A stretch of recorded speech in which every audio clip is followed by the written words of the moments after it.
தெரியுமா? இயேசு சாமி பேசுவாரு தெரியுமா? நம்ம இயேசு சாமி பேசுவாரு.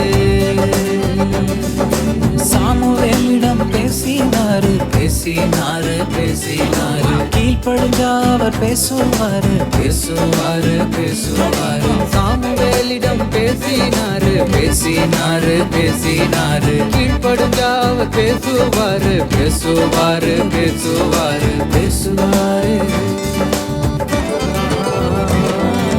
புரிஞ்சிடுச்சு, இயேசு சாமி பேசுவாரு.